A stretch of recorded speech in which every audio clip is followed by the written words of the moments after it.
The first ever NFA item that I ever bought was the Silencer Co. Octane 9. And when I bought this suppressor, I didn't really know much about suppressors or what I was buying. And in addition to that, I was kind of nervous about the whole NFA process. So the suppressor that I ended up with isn't bad per se, but it's not particularly great either. It is extremely high back pressure, and there's nothing special about it. So now, several years later, I was looking to upgrade.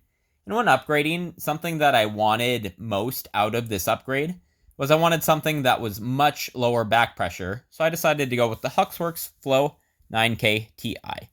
In addition to this, the main host that I was going to be suppressing with this suppressor upgrade is a CZ Scorpion in FDE, and I was able to get this suppressor in FDE from the factory. And this is important because, as we all know, the most important thing when you're shooting is looking cool. So, I took this out a few times and shot it. It's still extremely loud, but hey, it's a low back pressure suppressor. Obviously, there are going to be sacrifices made in terms of sound reduction with that. However, my biggest complaint is I read the manual after getting it, and it says that this suppressor needs to be cleaned every 1,000 rounds or less using HUXWRX Special Proprietary Suppressor Sauce Cleaning System. So I went online to buy a starter kit for this suppressor sauce cleaning system, and it was out of stock everywhere. I put in multiple back in stock notifications with multiple different retailers, and I have not received a single notification back. However, I was able to find a brick and mortar retailer several Google pages in that was willing to go send me and had in stock a suppressor sauce cleaning system starter kit. So I was able to get this starter kit for $60 before shipping and all of that. So what do you get for $60? Well, you get 2 plastic tubes. And the things about these plastic tubes is they are not particularly sturdy, right? So obviously this is the starter kit, so these tubes are meant for reuse. But I'm not particularly confident with how well they're going to hold up. Another suppressor cleaning system that I do have is the Breakthrough suppressor cleaning system. And this is the tube I got with that starter kit. And this thing is sturdy. These, not so much.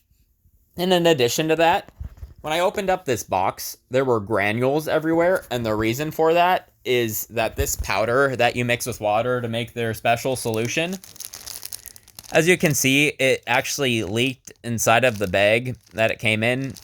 Then, in turn, it leaked in the box, hence why it's in a gallon bag now. So, I have that all over my house now, so that's cool. Then, there's a special activator for making the secret brew. Then, you also get a repurposed wire coat hanger.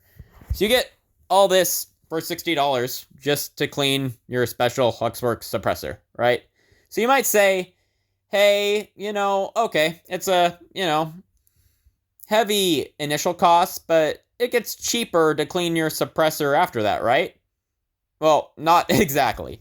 So something else to note is this whole starter kit comes with a single use. HUXWRX actually recommends in their video that if your suppressor is really dirty, it's going to require multiple rinses or cycles or whatever you want to call it. But you only get one with the starter kit. Then if you get a refill kit, you get 3 cycles or, brews or whatever you want to call it, 3 rounds of it, and that's $65. So essentially, if you get a HUXWRX suppressor, whenever you want to clean it every 1,000 rounds, you're going to be shelling out about $22, not including shipping, to do that. So HUXWRX has actually managed to make a subscription service here for shooting your suppressors. So when I was looking into other suppressors I wanna upgrade, I looked into their 22 suppressors, and I was thinking of getting a Flow 22 suppressor. But the thing about 22 is it gets extremely dirty when you shoot it. I actually have a Silencer Co. Sparrow, and the reason I like that is it's a monocore design, meaning that it's all one piece. So when I want to clean that, I can just open it up and then take out the monocore, spray it down, scrub it down, wipe it up, and put it all back together, and it's clean. Another 22 suppressor that I have is a Ruger Silent SR suppressor that's a traditional baffle design. And whenever I want to clean that, it is a whole afternoon endeavor. I tell my wife, like, hey, this afternoon I'm going to be cleaning the suppressor. That is all I am going to do. Please don't bother me. So after this whole experience, having a 22 suppressor that I can't take apart and that I need to use their special expensive cleaning system to clean isn't going to happen. So this is just something that you guys should all keep in mind if you want to go buy a HUXWRX suppressor.